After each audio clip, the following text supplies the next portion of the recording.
Good morning, class. How are you today? That's good. Can we all stand for prayer?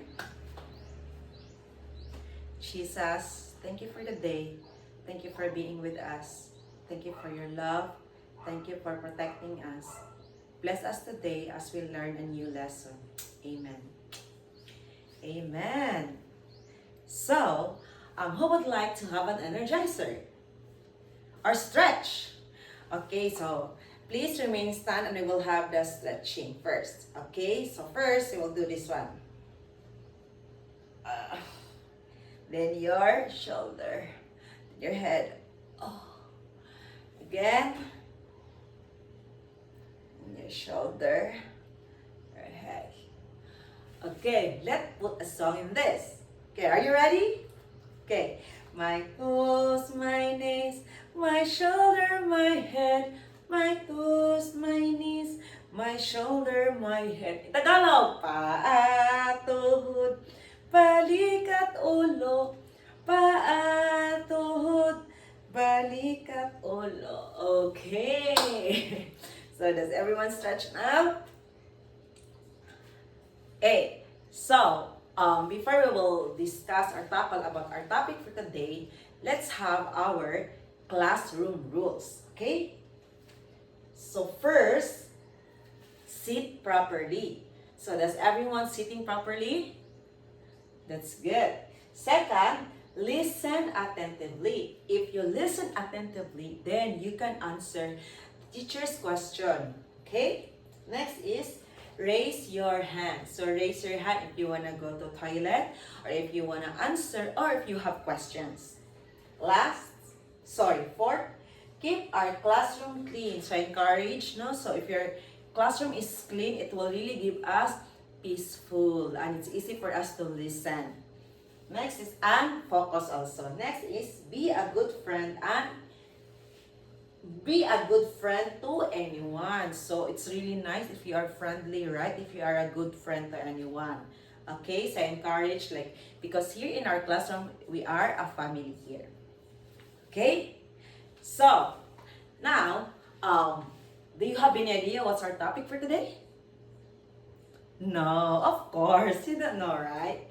Okay, so before I will discuss our topic, let's have our objective first.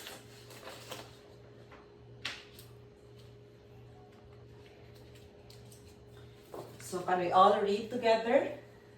At the end of the lesson, the student should be able to first identify the two types of sentences, which is imperative and exclamatory. Second, construct examples of two types of sentences with correct punctuation.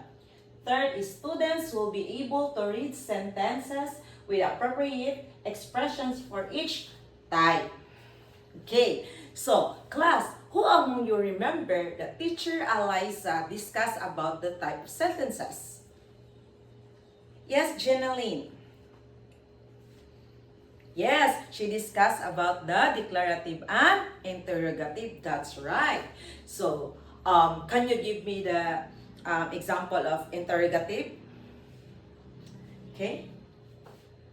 Okay, what is your name? Okay, that's a question. So, interrogative is a question. How about declarative? Yes, Jaya. The classroom is clean. That's right. So now, Teacher Rowling will continue to discuss the types of sentences. Remember, there are 4 types of sentences. So Teacher Eliza already discussed about the declarative and interrogative. So now, we will discuss about the imperative and exclamatory. But before that, let's discuss first. Let's see what is sentence. Right?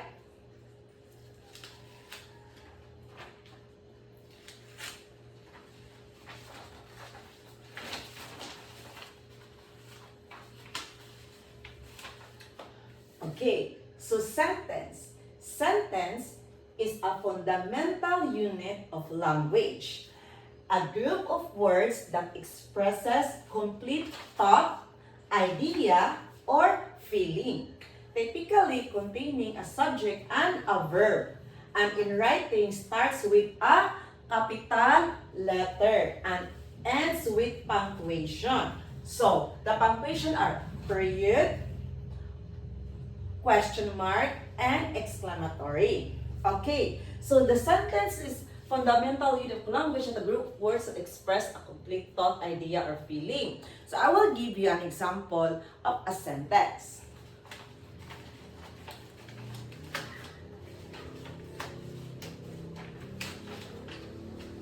So the example for the sentence is, come in please.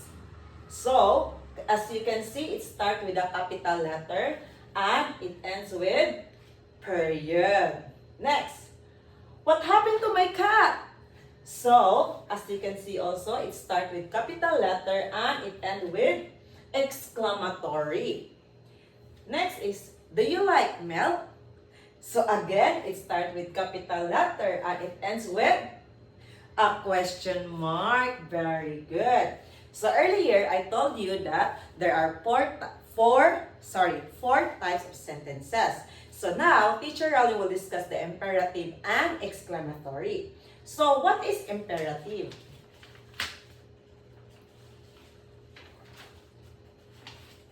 So imperative, give a command or a request and end with period. So the imperative is like you give a command or a request. So I will give you an example, okay, so that you will understand.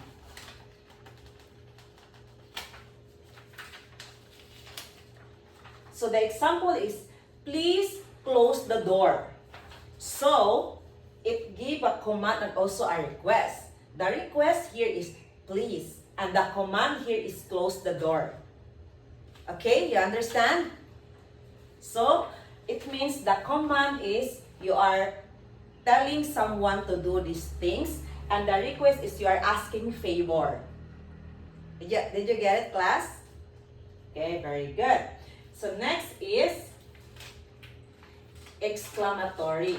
What is exclamatory? So exclamatory express strong emotions and end with exclamation point. Exclamation point. So strong emotions. So either you're happy, you're shocked, no, strong emotions, or you're excited. Okay, so I'll give you an example.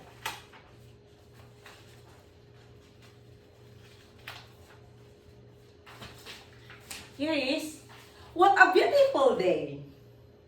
So, that's one of the example of expressing your emotions, or we call it exclamatory. So, as you can see, it ends with exclamation. And you can see that the person is, how to say this one? The person is appreciating the day. No, with she's excited, or he's excited when she said, what a beautiful day. Okay, did you get it? Okay, so she expressed, or he expressed her or his strong emotions. Okay, do you understand, class, for the imperative and exclamatory? Did you understand? Okay, good. That's good. Okay, so now, I will ask someone if you understand the imperative and exclamatory. So I will ask you, class, to give me an example. Okay? And then the teacher will know that you understand. Okay? Okay, Elgin, please stand. Okay, can you give me an example of imperative? Say it again. Okay, please sit down. So, it's a command or a request. That's right. Please sit down. So, thank you so much. How about, Eliza? Can you stand up? Can you give me an example of exclamatory? Remember, the exclamatory is expressing your strong emotions. Okay, so can you give me one? Oh, that's right. Wow, that's amazing. That's good. That's right. Okay. Thank you. How about Legazpi, please stand. Can you give me an example of another exclamatory? Oh, that hurt. What's it again? Ouch, that hurt. Okay. So she expressed that expressed that she is in painful. So she said like, ouch, that hurt. So it's also I'm expressing her strong emotions, and it's also end up with exclamatory. Okay, another one. Yes, hostess Julian. Can you give me an example of imperative? Sorry. Yes? Okay, let's go for a walk. That's right. That's also imperative because she's asking someone or with her friends to go for a walk. Okay, so that's right. How about Miras? Can you give me an example of exclamatory? Say it again.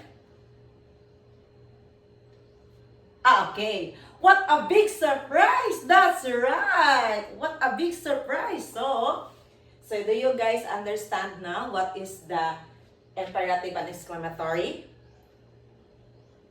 Okay. So now I want you to group yourself into two. Into two. So in your group, I want you to do the act or do something like we're using the imperative and exclamatory. And then after that, you will show this in front to your classmates, okay?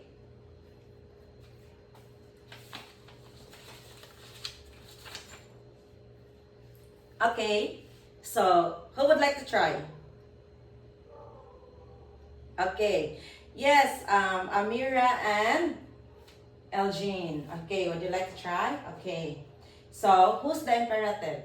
You, Amira, and who's the exclamatory? Okay, you, Elgin.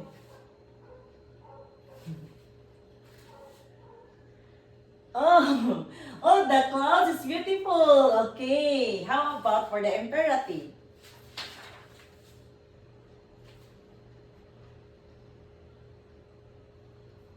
Say it again.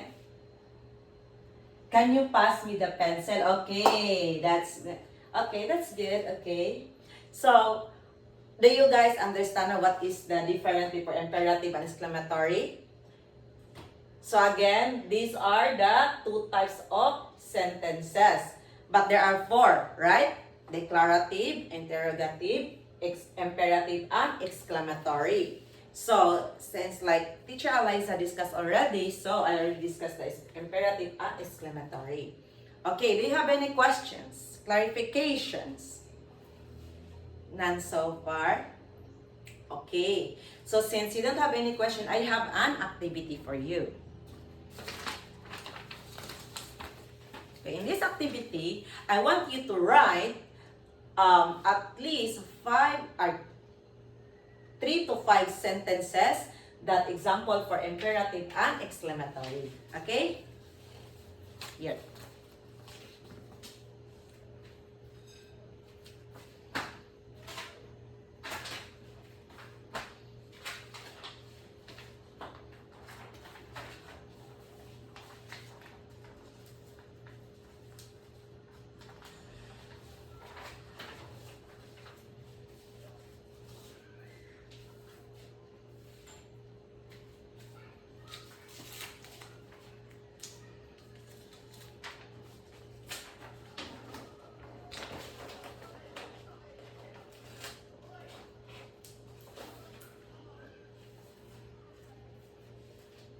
If you're done, please pass it forward.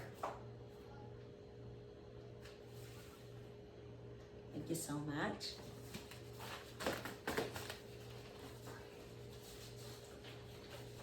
Okay, that's all for today. Thank you, class.